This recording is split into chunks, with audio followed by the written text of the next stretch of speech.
A new kitchen design, whether it's remodeling an existing space or you're building a new home, is an exciting and detailed project.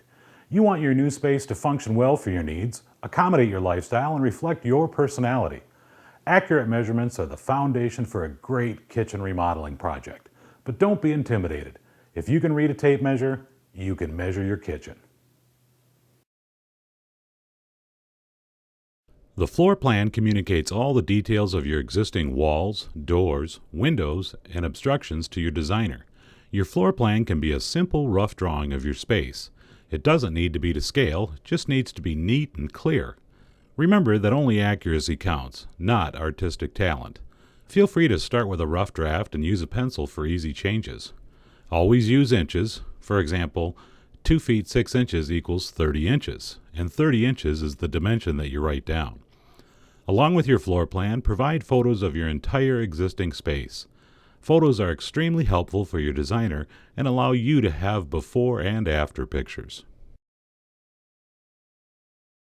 After you've created your rough drawing, begin by measuring the full length of each wall from inside corner to inside corner. This dimension will include all windows, doors, and openings. Number each wall for easy reference and write the name of the adjacent room and if the wall is an exterior or an interior wall. This will help you and your designer identify areas in your design. Again, make sure to record all measurements in inches.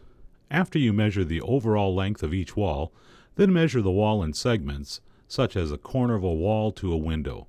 Simply start in the wall corner and measure to the outside edge of the first opening, such as a door or a window. When measuring doors and windows, remember that the trim or casing is considered part of the door or window. Measure all openings from outside trim edge to outside trim edge and include the wall space measurements below all openings and record them in the measure guide. Also number all of the openings, windows, and doors. Start at the top left of your drawing and label them in a clockwise order. Be sure to inform your designer if you're keeping or providing new molding or trim casing. Obstructions such as radiators, chimney chases, vents, flow registers, and pipes are common in all kitchens and often can't be moved. On your floor plan, draw a box with an X in it to show the location of obstructions. Measure the dimensions of the obstruction and the distance to the nearest wall. Be sure to label the object so your designer knows what it is. One common obstruction that's worth mentioning is if you have a heat vent in the base toe kick area of one of your cabinets. Your designer will need to know this if a cabinet is going to be placed. Determining the overall ceiling height is critical to your design and affects cabinet height and crown molding. To identify the ceiling height, measure from the floor to the ceiling in at least 3 areas of your kitchen.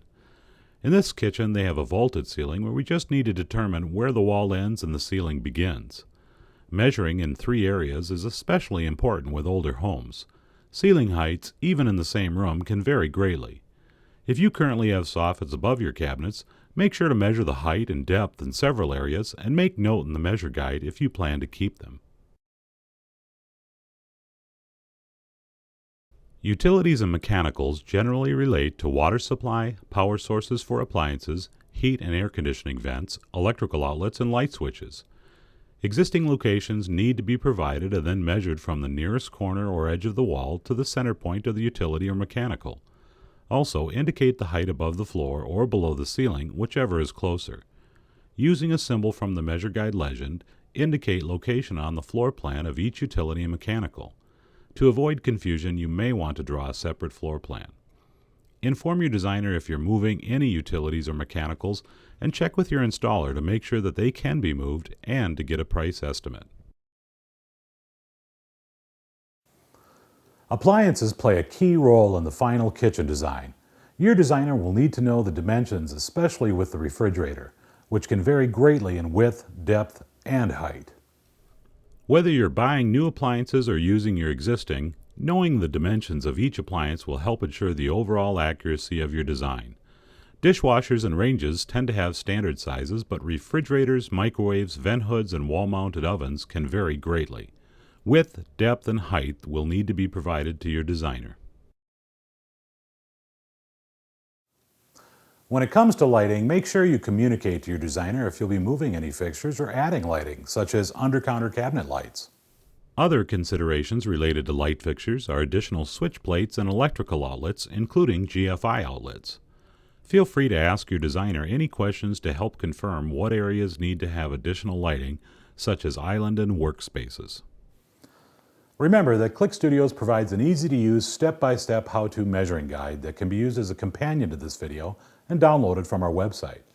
As always, our Click professional designers are a phone call or an email away to answer any questions and help you properly measure your space.